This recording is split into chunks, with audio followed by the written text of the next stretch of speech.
네, 반갑습니다. 저도 개인적으로 잠깐 아시는 분도 아시지만 잠깐 소개를 하면 18살에 구원받고 이제 한 20살경에 그때는 성석교회 모임과 교제하기 전이니까요. 그때 있으면서 이제 20대 정도의 그 초교파 선교단체를 많이 가면서 선교지 상황 보고 막 그러니까 헌신을 하게 되고 막 그랬어요. 주님 허락하시면 선교지 가겠다라고 말을 했었고 그러는데 그러면서 이제 시간이 지나면서 장로교회에 있다가 성석교에 있다가 그래서 그때 당시는 주로 이렇게 추천들을 열심을 내면 신학교를 추천을 해서 저는 이제 신학대를 들어가서 이제 공부를 하게 되었고 그러고 이제 졸업하고 직장 생활을 기독교 편집부에서 좀 하게 되면서 아 나중에 이제 그때 관악교회 지금은 이제 관악교회가 없어졌지만 그때 모임과 교제하게 되면서 아 이제 신약계 원리를 알게 됐죠. 그러면서 이제 모임과 교제하게 됐고 그러면서 주님의 인도하심 속에서 이제 89년도 11월에 성남수영교회 당시에 우리 이현영 전님 같이 가서 동역을 하면서 이제 수영교육 시작이 되고 아 그러면서도 제 마음 가운데도 계속해서 있었던 것 중에 한 가지가 이제 선교에 대한 부담인데 이제 젊었을 때 서원도 하고 선교지 가겠다고 그랬잖아요. 근데 음 시간이 지나면서 제 아내가 가끔씩 질문을 했었어요. "당신 선교지 가겠다고 옛날에 말했는데 그 꿈 접은 거냐? 혹은 뭐 그런 거를 어떻게 생각하느냐?" 그랬을 때 제가 좀 별로 좋아하지 않았죠.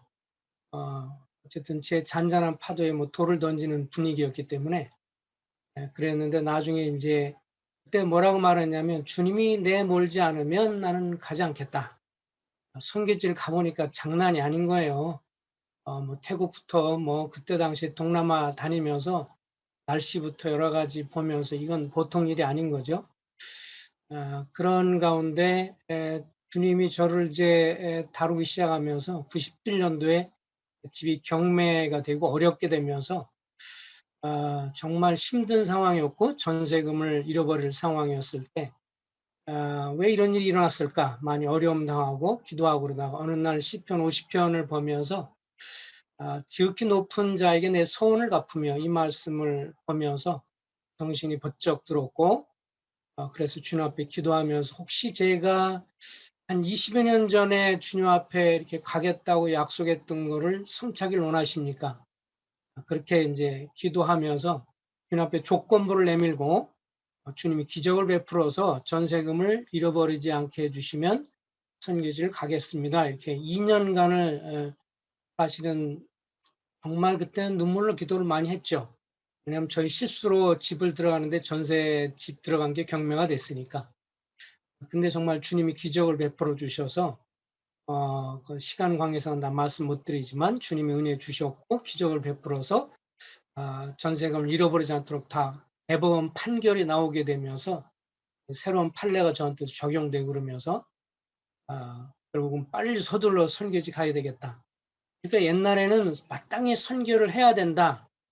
그러고 예루살렘과 온 유대와 사마리아 땅끝까지 동시에 이것이 순종해야 할 거라고 하는 것을 배웠고 또 그렇게 기도하고 그렇게 했음에도 불구하고 제 기질이 좀 성향이 인제 이렇게 전도자처럼 막 나가는 기질이 아니라서 주님이 그걸 한번 다루신 것 같고요.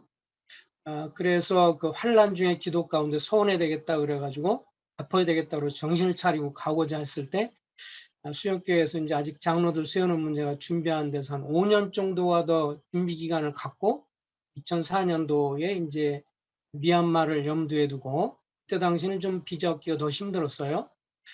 그래서 태국에 머무르면서 사역을 하게 되었고 그래서 사실 저는 선교지에 오래 있지는 못했습니다. 한 6년 정도 있고 나서 안식년 들어왔는데 성남수영교회가 초기부터 기도하면서 선교 나갈 것들을 많이 교제해서 또 책임감을 갖고 그래서 조동현 형제님이나 유창 형제가 두 가정이 또 나간 상태였기 때문에 당시 교회가 어렵고 그러면서 부담을 많이 갖게 되었고 어쨌든 그 파송교회가 든든하지 않으면 선교사들은 칠 수밖에 없다는 그런 책임감을 많이 갖게 되면서 교회를 수습하기 위해서 남게 되었고 그러면서 많은 어려움들, 힘든 일을 겪었지만 주님 앞에 감사가 되는 것은 지금 성남시원교회가 2명의 새로운 장로들이 세워지면서 이제 저와 함께 섬겼던 1세대 장로들은 은퇴하고 지금 2세대들이 세워지면서 교회가 지금 굉장히 주의 은혜 가운데 강건하게 세워지는 것 같고요.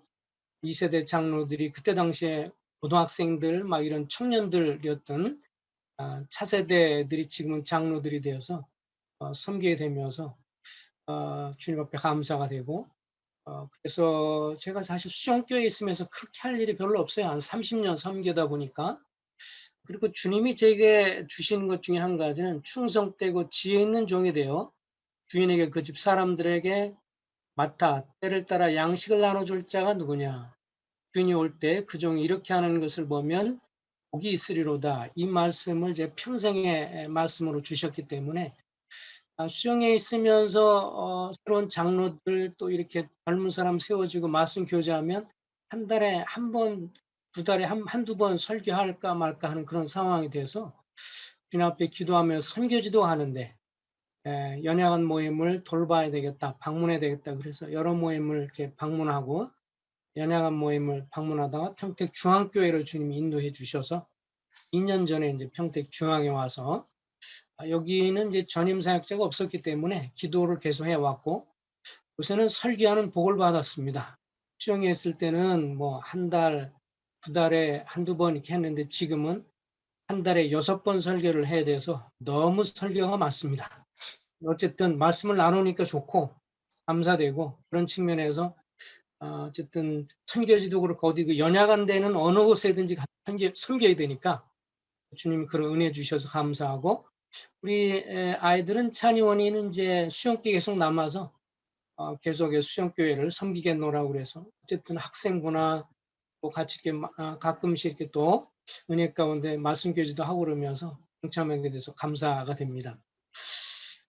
그래서 더 오래 선교제에 많이 있어야 좀 더 교제를 할 내용이 많은데 그러지 못해서 좀 어쨌든 민망한 게 있고 그러나 어쨌든 수영교회가 더 든든하게 세워지게 되고 감사가 돼서 어쨌든 교회가 더 어려워서 쪼개지거나 그러지 않고 주의 은혜 가운데 지금 다 세워져서 조영재나 우리 유창영제 가정들이 계속 선교할 수 있도록 교회가 강건히 또 세워지고 다시 힘을 얻게 되는 것 같아서 감사가 됩니다. 어쨌든 선교를 어떻게 준비하는가 관계됐을 때 저는 이제 몇 가지는 지난번에 사실 열린문 잡지에 좀 기고한 게 있어서 그 내용을 중심으로 잠깐 좀 요약한 거를 좀 더 풀어쓰면서 교제를 좀 해보겠습니다. 첫 번째는 경건 생활과 신앙 인격 개발의 준비가 필요하다. 이렇게 말씀을 좀 드려보겠습니다.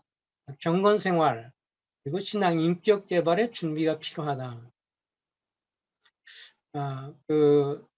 디모데후서 2장 15절에 보면 너는 진리의 말씀을 옳게 분별하며 부끄러울 것이 없는 일꾼으로 인정된 자로 자신을 하나님 앞에 드리기를 힘쓰라라고 말을 했기 때문에 여기서 분별한다는 것은 이제 문자적으로는 것은 올바로 이렇게 자른다 이렇게 뜻을 가지고 있어요. 마치 사도 바울이 텐트를 치면서 이렇게 자비랑하면서 뭔가 이렇게 달라서 이렇게 텐트를 세우는 것처럼 원래 그렇게 분별한다는 것은 올바로 자른다는 뜻을 가지고 있지만 좀 더 포괄적으로 보면 뭐 능숙하게 정확하게 말씀을 다룬다, 실천한다 이런 내용들을 갖고 있어서 하나님 말씀의 의미를 정확하게 연구하고 그 말씀을 실천하고 순종해서 그것을 가르치는 사람이 결국은 이제 선교, 국내 사역도 마찬가지지만 선교지 사역도 되는 것이기 때문에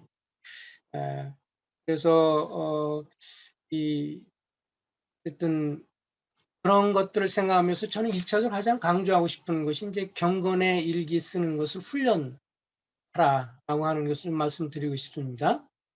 어쨌든 성경 본문을 계속 읽어가면서 한 20절 정도 내외를 읽어가면서 하나님은 어떤 분이신가? 삼일체 하나님은 어떤 분이신가? 그리고 여기서 주는 영적 교훈은 무엇인가? 이것을 어떻게 적용할 것인가? 이런 것을 계속 노트에 정리를 하면서 꾸준히 이렇게 기도하면서 이것을 정리하고 이렇게 하면 사실은 이런 것들이 나중에 국내에서 있을 때는 국내에서 주일학교든 학생부든 뭐 자기가 청년부든 맡은 사역에 말씀 사역에 어쨌든 근거가 되고, 나중에 이런 것들은 선교지에 나가서도 동일하게 뭐 문화가 다르고 언어가 다르고 뭐 피부가 다르지만 핵심 진리 내용, 성경 내용은 뭐 다 똑같은 거기 때문에요. 국내에서 이런 것들을 이렇게 준비하고 그렇게 했을 때 나중에 그것이 영적인 자산이 되기 때문에 이 경건의 시간을 갖는 이것을 계속해서 가져서 노트들을 계속 정리해보고 이런 것들은 나중에 자기에게 영적 자산이 되기 때문에 그렇게 하라고 좀 말씀을 드리고 싶고요. 그러면서 특별히 이제 아무래도 이제 이 영적 어쨌든 전쟁이고, 그리고 신앙의 핵심을 좀 많이 더 강조를 해야 되기 때문에 개인적으로 성경 전체적으로 연구를 많이 하지만 로마서 5장에서 로마서 8장 사이에 대해서 깊이 있는 연구를 더 많이 좀 하고 가면 좋겠다 하는 생각을 합니다.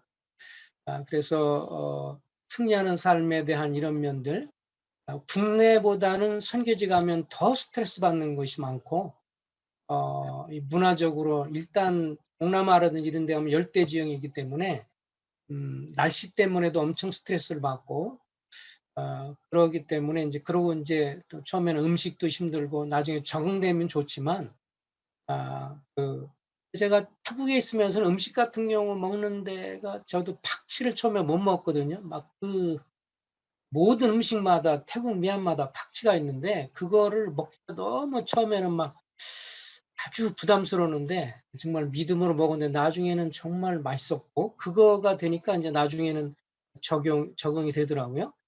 어쨌든 그런 상황들이 더 안 좋은 상황이 많으니까 미리 로마서 5 장에서 믿음으로 말미암아 의롭게 된 사람이 누리는 복에 관한 것들도 깊이 살피고, 로마서 6 장에서 특별히 로마서 6 장에서 예수 그리스도와 함께 십자가 못 박혀 죽었지만 우리 옛사람은 죽었고 이제 새 사람이 되었지만 우리 속에 아직 육신, 죄, 로마서 7장에서 죄라고도 표현하고 죄성, 갈라디아서 육신이라고 말하는 육이라고 하는 것이 내 속에 남아 있어서 그리스도 오기 전까지는 우리의 계속 신앙생활을 방해하고 나의 삶에 어려움을 끼쳐주는 육에 대한, 육을 처리하는 이런 문제, 육신을 처리하는 문제를 깊이 있게 공부하면서 이 국내에 있으면서도 경험하고, 그래서 육신의 욕구를 거절하고 성령의 소욕을 따라가는 삶에 대한 것들을 깊이 경험하고 체험하는 것들이 중요하다고 생각을 합니다.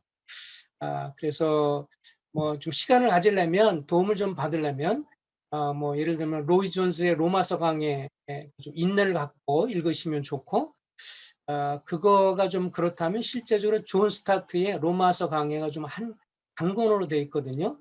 근데 이분이 이제 로이 존스를 읽고 그것을 한 거기 때문에 존 스타트의 로마서 강해도 단권으로 되면서 핵심을 잘 짚어줘서 굉장히 좋습니다. 그러니까 이런 것들을 교리적인 부분들에 대해서 여러 가지 말씀도 배우고 익혀야 되지만, 이런 로마서 5장, 6장, 6에 대한 문제, 6장, 7장의 6을 처리하는 문제, 율법 문제, 그리고 8장의 성령 안에 사는 삶이라, 이런 것들을 깊이 있게 여기서 묵상하고 공부하고 또 경험하고, 그래서 이런 것들이 어쨌든 로마서 주님 안에 거하는 삶과 더불어서 요한복음 15장과 연관돼서 그 영적으로 주 안에서 어떤 다른 것보다도 주님으로 인해서 만족하고 주님으로 인해서 승리하는 삶을 경험하는, 이런 것들을 더 깊이 있게 경험하고 체험하고 이런 것들을 익숙하는 게 좋다.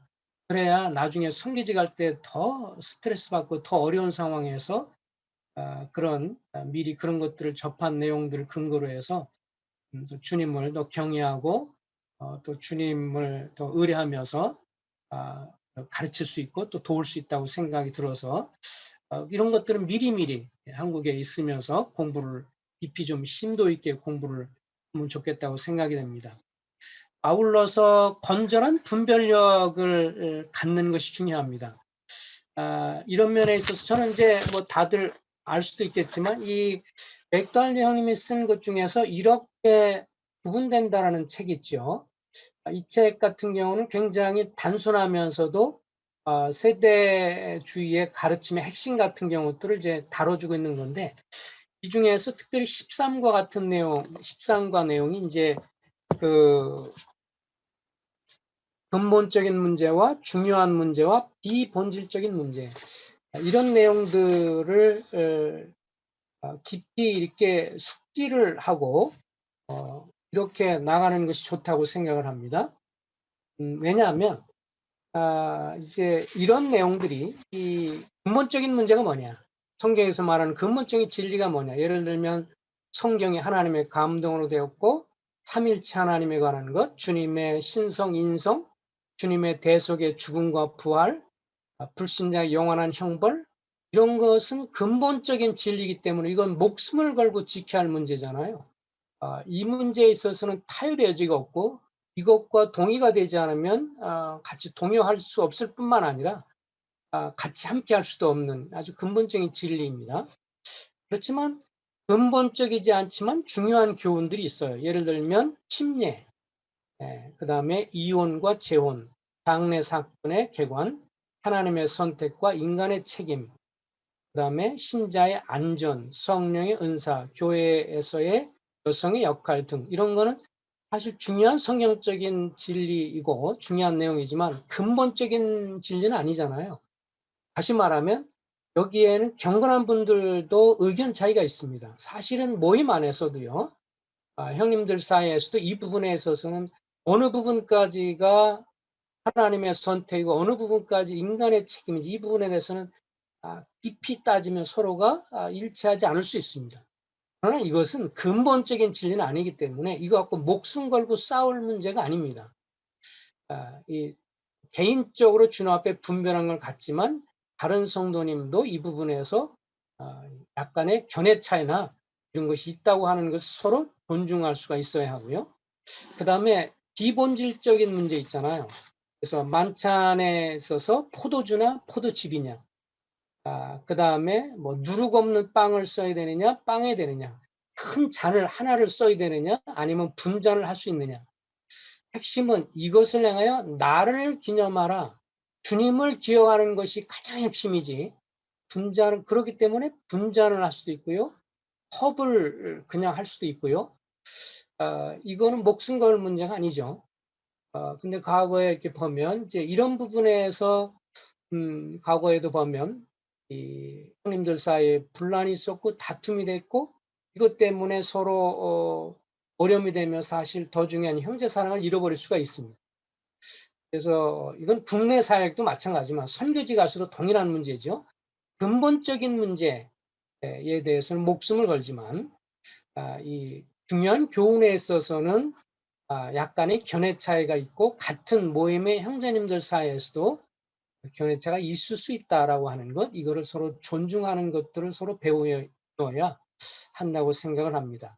그리고 비본질적인 요소 있잖아요. 아까 말한 것처럼 만찬에서 포도주냐, 포도즙이냐, 누룩 없는 빵이냐, 집회 시간을 언제 가져야 되냐.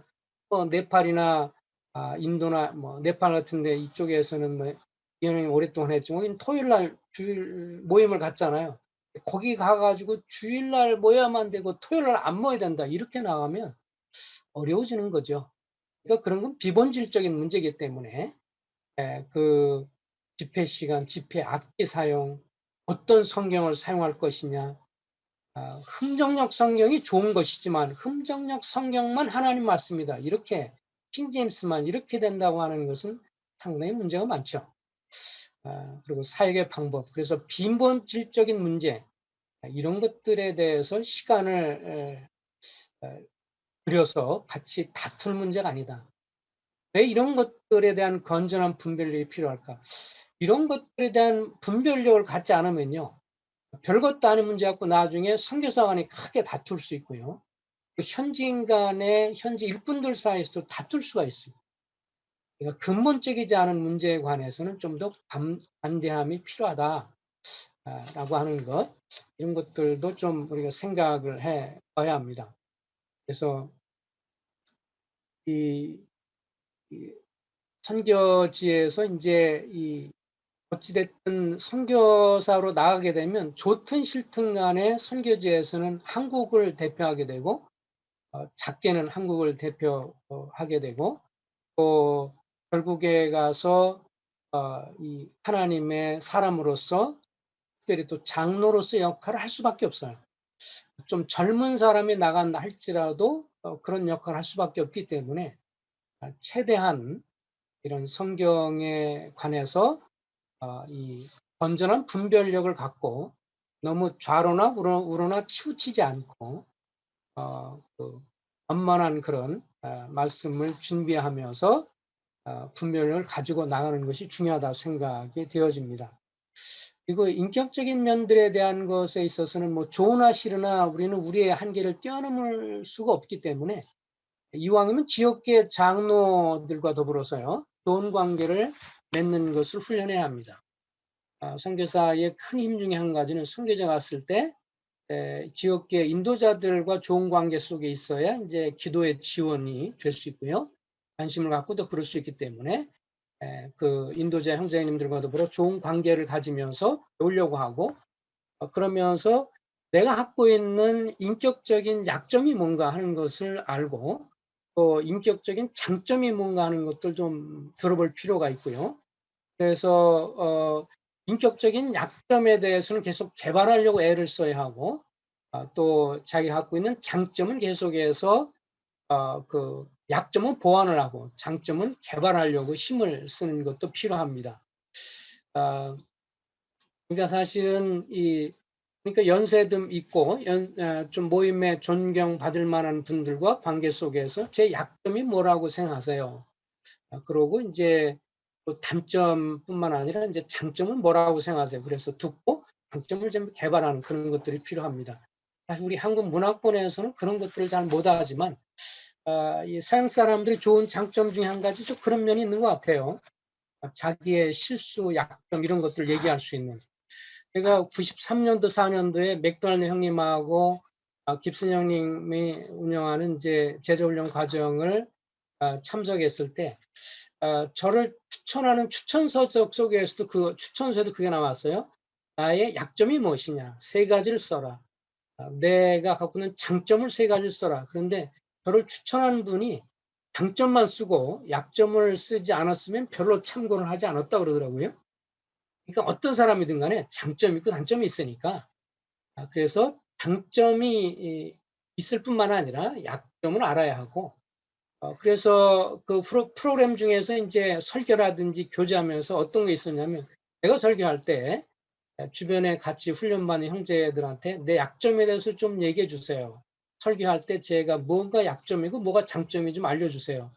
그래서 종이를 이렇게 주워가지고 그냥 스심없이 내가 설교 시간 되면 나 좀 평가해 주세요. 그래서 해요. 그래서 다 끝나고 나면 이렇게 체킹을 해주더라고요. 그래서 뭐 아이 컨택은 좋았다, 뭐 오늘 말씀 주제는 좋았다, 그런데 예화는 별로였다, 뭐 내지는 너무 산만했다, 손동작이 어쩌다, 뭐 이런 것들 이렇게 서로 얘기를 하고 사심없이 얘기해 주는데 그게 좋더라고요. 그러니까 모임 안에서도 이 주변에 친구도 좋고 앞서는 선배한테 약점에 대해서 이렇게 듣고 보완할 수 있는 그런 시간을 갖는 것 참 중요하다고 생각합니다. 왜냐하면 내가 갖고 있는 좋은 것도 가져가고요. 그리고 안 좋은 것도 훈련이 안 되면 그거 가지고 선교지 가서 안 좋은 것도 그대로 재생산을 할 수 있고 좋은 것도 재생산하니까 이왕이면 주님 앞에서 이 자기의 연약함에 대해서 좀 더 보완하고 개발하고 그런 가운데 나갈 수 있으면 훨씬 더 좋기 때문에 그것을 지역 모임의 인도자들 혹은 장로들과 교제하면서 그런 면에 도움을 좀 받았으면 좋겠다. 그것 좀 말씀을 좀 드립니다. 어쨌든 우리는 뭐 혼자 잘하는 게 아니잖아요. 그리고 다른 사람의 도움과 권면을 받아들이는 것을 경험한 사람이 나중에 선교지에서 다른 사람을 도울 수가 있습니다. 다른 사람의 권면과 내가 듣기 싫은 말일지라도 권면과 이런 것들을 경험하지 못한 사람은요, 나중에 동역하기 힘듭니다. 항상 다투거나 다툼이 될 수 있고요. 그리고 독불장군이 될 수 있습니다. 그래서 이 땅에 한국에 있으면서 주일학교에서 혹은 주일학교 교사로서, 학생부 교사로서, 청년부 교사로서 보통 선교를 가려고 하면 선교에 대한 소망과 기도하고 나서 금방 가는 사람이 없어요. 대부분이 10년에서 20년 정도 걸립니다.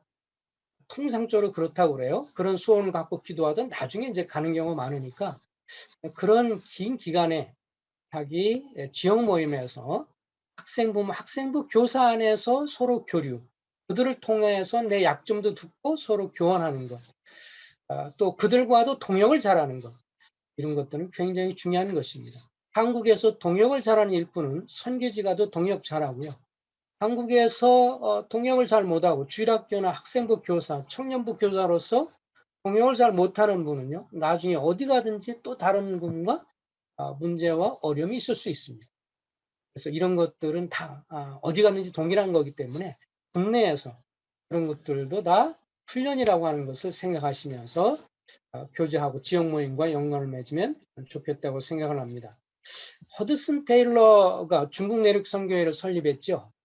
우리 모임과 똑같은 분 아니지만 조지 밀러 형님이라든지 뭐 이런 분들과도 깊은 교제가 있었고 이런 신학교의 원리와 이런 것들을 깊이 공유하고 알았던 믿음 선교, 페이스 미션을 하신 분이고, 그런 분이 이제 분이 강조했던 선교사의 장비, 준비 이런 말 중에 이런 말들이 있어요. 동정심이 많은 정신이 필요하다 그래요.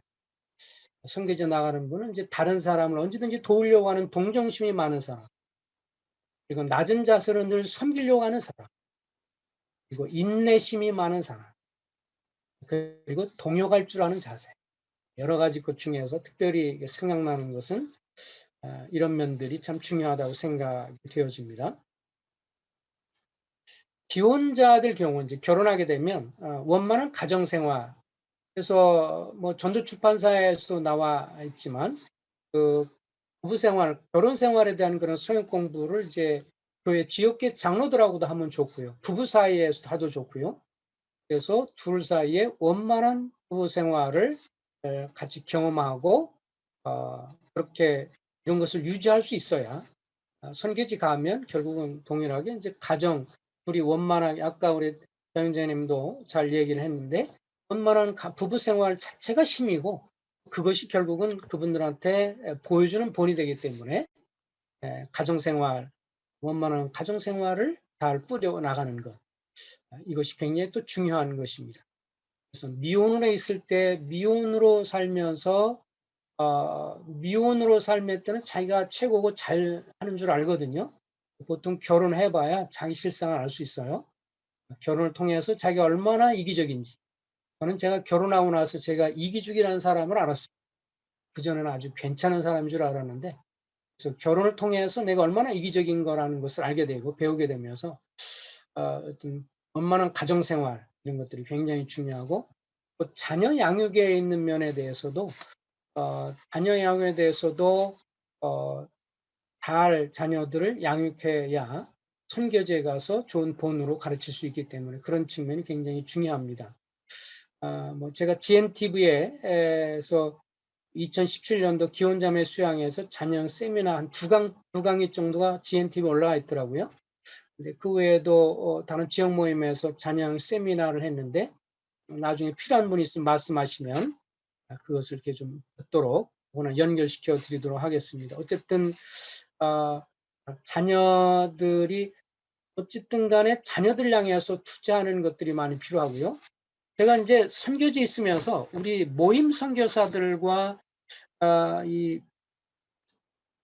일반 교단 출신 선교사와의 큰 차이 중에 한 가지 좀 봤어요.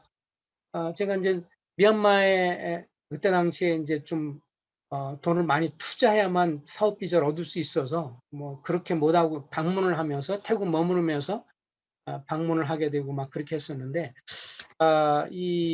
그러면서 태국 처음에는 이제 태국 국제학교에 이 그 부모로서 인제 가게 됐습니다. 그래서 부모로서 인제 애들이 중학교 큰애가 고등학교 1 학년 들어갔고 작은 애가 중학교 2 학년 그런 상황에 들어가면서 인제 선교사라는 것을 알게 됐기 때문에 거기에 들어가게 됐고, 나중에 같이 교제하면서 감사한 것은 비교적 주의 은혜로 그 당시에 자녀원이가 인제 크게 문제를 일으키지 않고, 또 뭐 서양 사람들이든 뭐든 뭐 인사 잘하고 막 그러면 좋아하잖아요. 그래서 좋은 평가가 있어서 어느 날 저보고 인제 "성경을 와서 가르칠 수 있으면 좋겠다."고, 선교사시면. 그래서 인제 그들과 가르치면서 내가 보니까 한국 선교사 자녀들, 필리핀, 뭐 대만, 뭐 등등, 태국 뭐 등등인데 목회자 자녀들이 굉장히 많아요. 근데 목회자 자녀들을 제가 인제 교목으로 인제 그 아이들을 가르치고 중학생, 고등학생들 성경 가르치면서 그들과 상담을 하게 되고 막 그랬는데, 그때 한 가지 느끼는 게 뭐냐면, 뭐 그냥 이 일반 교파 출신 선교사 그리고 목사 애들이 가장 문제 아이들이에요. 선생들이 아예 그냥 뭐 이 "골머리 아프다." 그러면 다 목사 아들, 선교사 아들이에요. 참 민망할 정도더라고요. 돈을 부여한 애들이 골칫덩어리고 아주 학대 아주 골칫덩어리. 그래서 애들하고 인제 상담을 하면서 제가 인제 하나하나 불러서 상담을 하고 다시 복음을 전하는 그런 시간을 가졌는데, 가만히 보니까 부모들이 이 아이들을 관리를 전혀 안 하더라고요. 워낙 자기 선교 사역 프로젝트 하느라고 목숨 걸고 거기다가 하면서 아예 자기 자식들에 대해서 방치를 한 거예요. 그러니까 이놈의 아들이 나중에는 아 불신자 비슷해지고 이상해지더라고요, 애들이. 목사하고 선교사 자녀들인데요. 그래서 그거를 보면서 더더욱 느끼는 것은 자녀들을 향해서 목양을 해야 합니다. 그러니까 선교지에 나가기 전에도 주님 허락에 선교 결혼하고 나간다면 그 생각을 해야 합니다. 내가 자녀들을 양육하고 자녀들을 위해서 시간을 투자하고 기도하고, 그리고 자녀들을 하나님 말씀 안에서 교훈하고 또 아이들의 마음을 알아주고 인격적으로 서로 교류하면서 어 애를 막 율법적으로 다루기보다는 사랑을 대하면서, 그러면서 때로 잘못했을 땐 야단도 치면서 그러면서 마음을 알아주고 서로 교류하는 이 목양하는 것은 성도들을 향해서 목양하는 것처럼 자기 자식을 향해서 목양해야 되고, 때로는 아내를 향해서도 목양을 해야 합니다. 이거에 실패를 하면 나중에는 어려워서 돌아올 수 있는 상황도 있는 경우를 제가 봤어요. 선교사 어떤 분은 이제 자녀 문제 때문에 다시 돌아가는 경우도 봤고요. 그래서 자녀들에게 시간을 투자하고 영적으로 그걸 돌보고 이들과 목양하는 것은 결코 시간 낭비가 아니고 이건 사역을 안 하는 게 아니다. 이것은 중요한 사역이다. 이 사역이 돼야 헌신하게 돼야 그다음에 사역을 할 수 있기 때문에. 근데 일반 교계, 일반 뭐 장로교, 뭐 침례교 등등의 뭐 다는 아니지만 그런 면에서 많이 실패하고 있는 모습 보면서 참 많이 안타까움을 느꼈고, 돕는데 무슨 나이가 있어서 한계가 많이 있는 것도 같고, 물론 그러다 다시 복음을 전해서 또 돌아온 애들도 있긴 하지만, 그래서 이런 가정 사역이 굉장히 중요하다는 것을 좀 말씀을 드리기를 원합니다. 뭐 언어 사역, 언어에 대해서는 아까들 말씀을 잘했기 때문에 어쨌든 선교지에 가서는 이제 현지어를 배워야 하죠. 근데 만약에 선교를 준비하는 분이라면 이렇게 말씀을 드리고 싶어요. 공용어는 어쨌든 영어입니다. 지금은 세계 공용어는 언어이기 때문에 현지인들과 내가 현지어를 능통하기 전까지는 공용어로 교통을 해야 되고, 그리고 인제 영어 공용어를 잘 익숙하게 되면 한국의 선교사들뿐만 아니라 다른 모임, 다른 외국에서 나온 모임이라든지 출신 선교사들과 혹은 다른 지역의 다른 사람들과 교류할 수 있는 그런 터전이 되기 때문에 선교지에 가면 현지어를 배워야 하지만 선교지 가기 전에는 영어 공부에 좀 집중을 해서 그 영어는 좀 이렇게 가서 어느 정도 충분히 가서 교류할 수 있는 상황이 되도록 미리 준비를 하시는 것이 좋습니다. 어쨌든 언어는 그렇잖아요. 하루에 최소한 2시간 이상을 집중해야만 언어가 발전이 있기 때문에 어쨌든 이 한국에서 시간을 갖고 준비하시는 분이라면 언어도 영어도 좀 준비를 해 나가시기를 바랍니다. 음 영어 표현에 있어서 반복해서 훈련하는 게 참으로 중요합니다. 그래서 만약에 저는 이제 학원에서 뭐 받은 거는 없는데요. 아 3-6 어학원 같은 경우가 한국에 있는 그런 그 어학원 중에서 이왕이면 3-6 어학원 같은 데 가서 집중적으로 언어를 배우려면 하라고 좀 추천을 해 드리고 싶어요. 왜냐하면 이 사람들이 인제 이 이단이고 그런 사람들이고, 그러면서 안식일 계통에서 나온 사람들이 가르치는 것이지만, 어쨌든 이 한국 사람이 영어를 하는 데 있어서 이 계속 새로운 문형을 접하는 것보다 한 문형을 가지고 약간씩 계속해서 변형시키면서 다양한 표현을 적용하도록 훈련하는 데 있어서 삼육어학원이 잘하는 편입니다. 그래서 인제 좀 어학을 하려면 그 삼육어학원 같은 데 좀 추천을 드리고 싶고요. 그리고 정철어학원 같은 경우도 좀 추천을 좀 드리고 싶습니다. 그래서 다양한 표현을 계속해서 반복해서 제가 그때 당시에 영어를 배울 때, 제가 인제 아까 말씀드린 신학교에 다녔을 때 저를 도와줬던 분들은 인도 학생들이었습니다. 인도 학생들이 저에게 그때 장학생으로 인제 학교에 와 있었는데, 예 인도 친구들이 저한테 인제 같이 사귀어서 어떻게 알게 됐어요. 이 양반들이 영어를 하는데 인제 같이 교제하니까 이 친구가 저한테 이렇게 얘기를 하는 거예요. 그 가만히 보니까 우리 인도는 뭐 20 한 뭐 6, 지금 이제 26 인가 이렇게 되죠. 스테이트 이 주가 도가 그렇게 많기 때문에 서로 다른 도에서 오면 서로 통하지 않으니까 같은 인도 사람끼리도 영어를 쓰는데, 한국에서 보니까 뭐 다 같은 한국말 쓰니까 영어를 할 필요가 없다. 그래서 한국 분들이 영어가 잘 안 는다는 거 자기가 이해가 된다. 이 얘기를 하면서 그 친구가 이렇게 저한테 초기에 저에게 격려를 줬어요. 영어로 네가 말하는 것 문법적으로 틀리는 것을 두려워하지 말아라. 너 그거 이상한 거 아니야. 문법적으로 틀린 게 뭐가 중요해. 어쨌든 네가 아는 단어 있으면 나한테 표현해 봐. 그러면서 저한테 틀리는 거에 대해서 이상하게 생각하지 말고 해석해서 나한테 얘기해. 그래서 그 말이 굉장히 저한테 격려가 됐어요.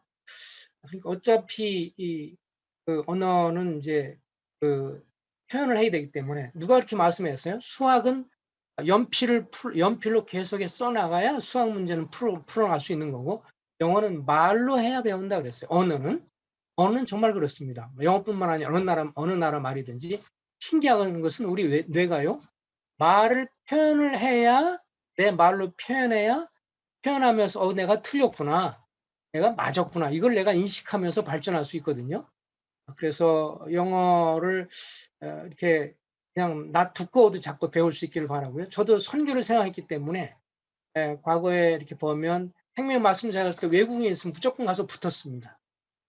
뭐 아는 거 있으면 막 떠들어대고, 저는 그래서 길거리표 영어라고 말을 하는데, 붙으면 막 얘기를 하고, 그래서 이 사람과 막 그때 제임스 리터라는 분을 만났는데, 한국에 홀트 하드목지 일하던 분이에요. 그래서 같이 얘기하다가 나중에 그분이 그럼 같이 이야기 되면 좋은데 형 주님 알아? 구원받았네? 같이 얘기 돼 가지고 그럼 나도 좀 당신한테 영어 좀 배울 수 있어? 그랬더니 그럼 우리 집에 올래? 그래서 한 달 동안 그 집에 가서 빌 붙어서 뭐 식기도 닦고 뭐 이러면서 같이 옆에서 끼어서 하는 것 좀 배우고, 어찌 됐든 외국 사람 만나서 영어를 쓸 수 있는 것에선 낯을 좀 이렇게 두껍게 해 가지고 말을 자꾸 표현을 해야 되니까, 안에서만 생각하지 내가 주어 동사 목적어 잘 써서 하지 말고 입으로 그냥 일단 터뜨려서 그런 걸 자꾸 표현을 많이 반복해서 그렇게 하는 분이 잘 늘거든요.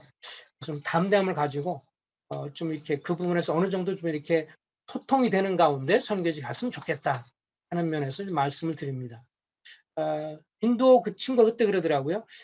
대답할 사람이 없고 상황할 사람이 서로 상대할 사람이 없으면 어떻게 해요? 그랬더니 "혼자 질문하고 혼자 답변하면 되잖아." 그러더라고요.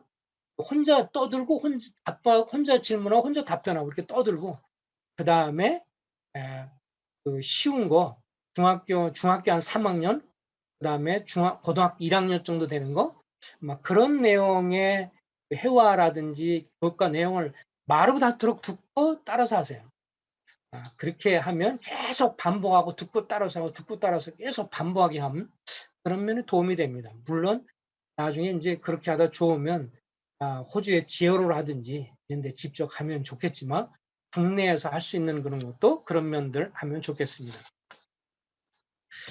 그다음에 전반적인 목회 사역 준비에 관해서 좀 말씀을 드리는데 아까도 좀 말했지만 청계직 가기 전에 성경의 전반적인 개관 같은 것도 좀 익숙하고요. 그다음에 개인 전도에 관한 것. 개인 전도가 굉장히 선교제에서 가장 중요한 것 중에 하나가 개인 전도니까 한국에서 영혼을 얻어본 사람은 선교제에서 영혼을 얻을 수 있습니다.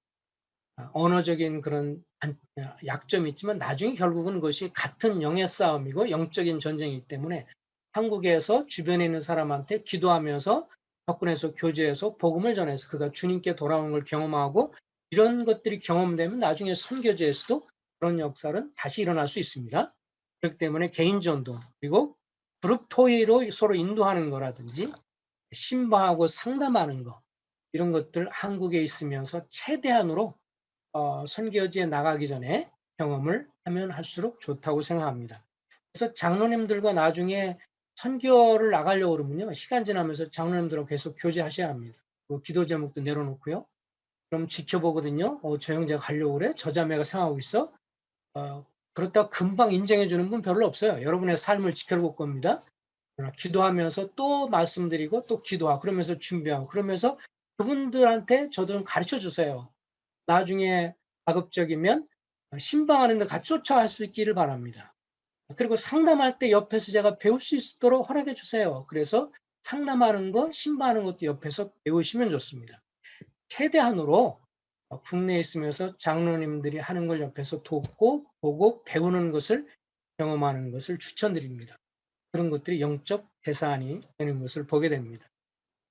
저는 개인적으로 아까 말씀드린 것처럼 깁슨 형님과 맥도날 형님이 그때 프로그램 하면서 옆에 신방하는 거 같이 지켜보고 또 상담하는 거 국내에서 저를 그렇게 신방하는 거 도와주신 분 계시지만 그때 거기서도 그렇게 상담하는 모습을 제가 지켜볼 수 있었고 신방하는 모습도 같이 옆에 보면서 또 설교라든지 이런 면에 대해서도 설교에 대해서 내가 어쩌다가 학생부에서나 청년부에서 말씀 교제하고 나면 잘하는 것이 뭐였는지 그리고 부족한 거 뭐가 좀 문제가 있다면 문제가 뭔지 이런 것들도 자꾸 옆에서 얘기를 하고 내 부족한 것을 보완할 수 있도록 최대한으로 국내에서 그런 걸 경험할 수 있도록 인도자들 학생부 인도자든 청년부 인도자든 모임의 장로들이든 그런 분들과 이런 것들 좀 보완하고 하면 좋으리라고 생각합니다. 그래서 나중에 계기가 되면 이제 이런 것들에 대해서 배울 수 있는 그리스도인 훈련 같은 데서 좀 배울 수 있으면 좋겠고요. 그래서 그런 것들을 경험하고 나가면 다양하게 여러 20여 명의 장로들 통해서 배우니까 좋은 경험이 될 수 있으리라 생각하고 호주 지역로에 가서 또 배울 수 있으면 좋겠다고 생각하고 지금 이제 미국 페어분에서 했던 그 제자훈련 과정이 지금은 미국 텍사스에는 프리웨이 바이블 채플에서 10개월 과정으로 지금 다시 시작을 해서 2017년부터 다시 시작을 해서 제자훈련 과정을 하기 때문에 여기에 관심 있는 분은 또 말씀드리면 전에는 비자가 해결이 안 돼서 좀 어려웠는데 최근에 짐 메카드 형제님이 저에게 연락 오기를 한국에서 누가 이런 면에서 제자훈련 과정 훈련하고 배우고 싶다 그런 분 있으면 추천하라고 지금은 이제 그 제자훈련 프로그램이 이제 인정을 받아서 비자 주는 거가 되기 때문에 훨씬 수월해졌으니까 추천할 분 있으면 추천하라고 저한테 최근에 메일이 왔습니다. 그래서 여기에 관심 있는 분은 또 말씀하시면 좋겠습니다. 다만 이제 여기 제자훈련 프로그램 들어가려면 미국의 이 제자훈련 프로그램 같은 경우는 이제 호주하고 좀 달라서 영어가 좀 되는 사람만 갈 수 있습니다. 그냥 가자마자 곧바로 수업이 들어가기 때문에요. 그래서 여기서 미리 좀 영어가 되고 그래서 아마 나중에 이제 거기에 보면 이제 전화로 한번 인터뷰를 한다든지 그런 것이 있을 수 있어요. 왜냐하면 수업을 곧바로 따라가야 되기 때문에요. 좀 숙달을 좀 어느 정도 해야 이 프로그램 좀 들어갈 수 있어서 그게 좀 단점이긴 한데 영어가 되신 분들은 이런 프로그램도 하시면 좋을 거라고 생각을 합니다. 그리고 또 이제 어쨌든 우리는 모임에서 나가고 신약교 원리는 아는 분들이잖아요. 그래서 신약교의 7가지 핵심 원리들을 좀 깊이 숙지를 하시고 언제든지 이것을 염두에 두면서 가르치면 좋겠다고 생각합니다. 첫 번째는 그리스도의 순수한 복음이잖아요. 아, 어떤 인간적인 어떤 행위와 노력이 아니라 순수한 복음. 두 번째가 믿는 자에게 베푸는 침례에 관해서 이 침례의 중요성, 침례의 의미를 다 알고 계시겠지만 마음에 생각하시고, 그다음에 셋째, 우리가 갖고 있는 큰 브레드린의 장점이죠. 크리스찬 브레드린의 주의 만찬을 중심으로 한 예배에 대해서.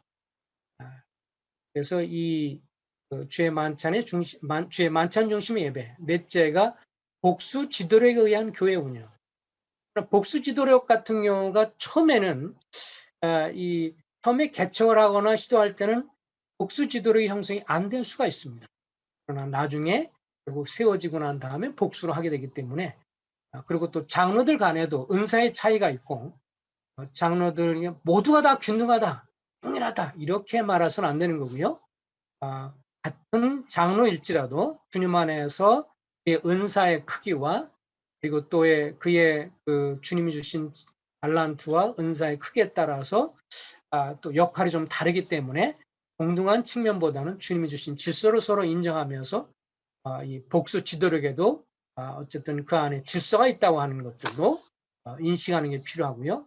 또 교회 안의 질서, 자매들의 노를 쓰는 문제에 있어서 이거는 형제의 머리됨이 아니라 그리스도의 머리되심을 강조하는 거기 때문에 이거에 대한 깊은 이해, 은사를 따라서 우리가 봉사하는 것, 지역교회 독립성과 교회 간의 협력, 이 7가지 신약교회 핵심 원리들에 대해서 깊이 인식을 하고 또 이것들을 숙지해서 나중에 가르칠 수 있으면 좋겠다고 생각합니다. 제가 미얀마 가면 주로 이쪽을 요청을 많이 받습니다. 미얀마에 이제 계속 방문을 하면서 오래 머물 수 없기 때문에 미얀마에 이미 기존의 모임들이 있는 산족이나 이런 분들이 있으면 세미나를 하게 되면 저에게 신약교회 원리를 가르쳐 주세요. 그러면 주로 집사들, 장로들급으로 이렇게 세미나를 하게 되면 그분들한테 이것을 다시금 쭉 하나씩 가르치면서 신약교회 원리들, 복음부터 시작을 해서 다시 이렇게 가르치는 그런 사역도 했습니다. 그러면서 아울러서 나중에 이제 말씀하시지만 저도 글을 썼지만 선교지를 방문하는 것도 참 중요합니다.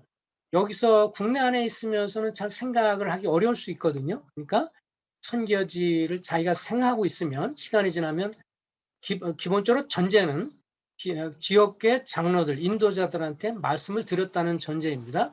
그분들도 같이 기도하고 있고 그래서 그분들을 인정하는 가운데서 한번 선교지를 한번 방문하는 게 좋겠다라고 생각하면 어느 지역을 갈 것인가 했을 때 그곳에 가서 이미 있는 선교사 가정들을 방문하고 그곳에 함께 교제하면서 거기에 문화라든지 또 거기에 가능성이라든지 자기 은사라든지 여러 가지를 보면서 이렇게 그곳에 한 달도 있어보고 또 주님 허락하면 몇 차례 계속 방문하면서 계속 마음이 변함이 없는지 이런 것들도 미리 정보를 좀 알아두는 것이 좋기 때문에 기존에 있는 선교사들을 통해서 충분한 정보와 교제를 통해서 이런 것들도 미리 방문하고 이런 것들이 굉장히 중요한 요소라고 생각을 합니다. 그리고 어쨌든 이게 이제 이 나이 문제에 있어서는 어쨌든 주님의 주권이 가장 큰 거고요. 그렇지만 또 우리 모임에서는 좀 연세가 있어도 나가고 또 그렇게 하지만 너무 늦게 나가면 어쨌든 나이적인 것으로 인해서 언어 배우는데 좀 어려울 수 있기 때문에 주님의 인도하심 속에서 일반 교파는 좀 이렇게 이제 40 넘어가고 그러면 이제 뭐 잘 선교진 안 받고 우선 그런 게 있습니다. 일반 교파에서는. 우리 모임은 좀 그렇진 않지만 너무 나이가 많아서 가면 그래서 제가 과거에 한번 어떤 형님이 저에게 교제를 하면서 이제 50이 넘으시고 좀 훨씬 좀 그러셨는데 50대 한 중반 정도 되신 것 같은데 이제 선교지를 생각하시고 그래서 오히려 교제하면서 형제님은 제가 쭉 들어오면서 한국에서 더 섬기는 것이 더 많이 좋을 수도 있을 것 같습니다라고 오히려 말씀을 드린 적이 있고 나중에 형님 쭉 교제하면서 그렇게 결정을 하셔서 한국에서 섬겨서 지금 아주 놀랍게 잘 섬기시고 은사와 재능을 활용하셔서 잘 사용하시는 걸 보게 되는데 너무 나이가 늦게 되면 이제 언어 배우는데 어려움이 있기 때문에 좀 너무 일찍 가는 것도 문제지만 너무 늦게 가는 것도 좀 생각을 해봐야 한다는 것. 그리고 지금은 이제 갈수록 전문적인 어쨌든 이 기술 자격이라든지 전문인 선교사를 더 선호하는 성향이 갈수록 큽니다. 선교사 자격증을 선교사라는 비자를 주는 나라가 아주 제한적입니다. 그러니까 이왕이면 선교를 준비하려면 지금은 갈수록 어쨌든 전문적인 어떤 기술 자격증이라든지 그런 것들을 갖고 있는 것이 비자 얻는 데도 많이 유리하고요. 만약에 이제 공부 쪽에서 주님이 길을 인도하셔서 공부에 재능을 주시고 그러면 이왕이면 석사 정도도 지금은 따놓을 수 있으면 좋다고 생각합니다. 왜냐하면 그러면 나중에 그것 학교에서 가르칠 수 있는 그런 강사가 되든 뭐가 되면서 또 그렇게 비자를 얻거나 이런 면이 또 갈 수 있는 거고. 그래서 이제 장기적인 측면에서 보면 그런 것도 주님이 허락하시면 해보는 것이 좋다고 생각을 합니다. 어찌 됐든 간에 기술적인 면이라든지 컴퓨터라든지 여러 자격증이나 이런 것들을 갖고 있는 것이 있다면 선교지에서는 그런 것들이 굉장히 가르치고 하는데 굉장히 도움이 되고요. 또 국어 같은 경우 한국어도 한국어 교사 외국 사람을 향해서 전문인들에게 전문가로서 한국어 가르치는 교사 자격증을 한국에서 딸 수 있거든요. 그러면 그 나라에 가서 인제 이 학교에 가서 이 교사로서 할 수 있도록 가르칠 수 있는 그런 기회를 가질 수 있기 때문에 그런 비자를 얻거나 이런 게 좀 더 훨씬 수월해질 수 있습니다. 그래서 외국인들을 향해서 한국어를 가르칠 수 있는 자격증 같은 경우라든지 그런 것들도 미리 좀 준비를 하실 수 있다면 그래서 이런 여러 가지 자격증, 기술 자격증 이런 것들을 최대한으로 알아봐셔서 그렇게 할 때 훨씬 비자를 얻는 데 많이 수월하기 때문에 선교사들이 가장 어려워하는 것이 비자 얻는 것입니다. 근데 비자는 선교지 있을 때 태국에 있으면서도 인제 어찌 됐든 원래 이제 모임 안에 있을 때 제가 이렇게 신학대학 졸업한 것이 별로 큰 이 장점 같은 건 잘 못 느꼈습니다. 근데 선교지 가니까 제가 태국에 이제 머무르면서 제 비자를 받는 게 뭐였냐면 청소년 상담사였습니다.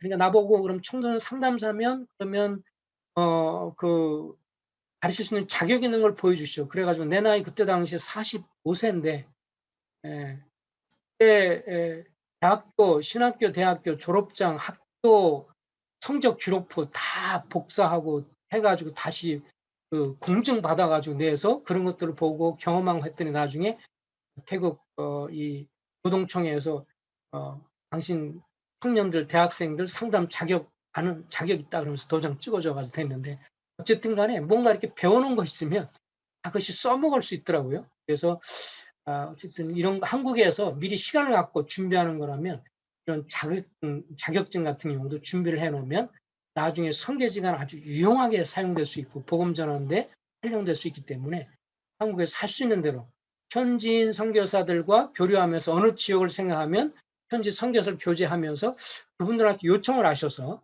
나중에 가면 그곳에 어떤 거를 자격증이나 이런 걸 따면 좋겠어요? 제가 한국에서 준비할 수 있는 게 뭘까요? 라고 물어봐서 연관된 것들을 미리 준비를 해 놓으시면 나중에 크게 쓰임 받을 수 있기 때문에 그런 면들도 할 수 있으면 좋겠다고 생각합니다. 그 외에도 수없이 많겠지만 현지에 있는 선교사들한테 직접 물어보시면 더 많은 실질적인 도움이 되리라고 생각을 합니다. 그냥 제가 생각나는 대로 정리해서 이렇게 해 봤는데 그 외에도 사실 여기에 좀 들어와 계신 분 중에서 조언하실 분들이 엄청 많기 때문에 나중에 이때 그 질의응답 시간에 더 보완했으면 좋겠다고 하시는 분들은 주변에서 형님들이 이렇게 말씀하셔도 좋을 것 같아요. 지금 보니까 이미 선교지에서 일하고 계신 분들이 지금 들어와 계신 분들이 많아요. 그래서 그 형님들도 이렇게 그때 나누셔도 좋을 것 같습니다. 예, 이상으로 마치도록 하겠습니다. 감사합니다.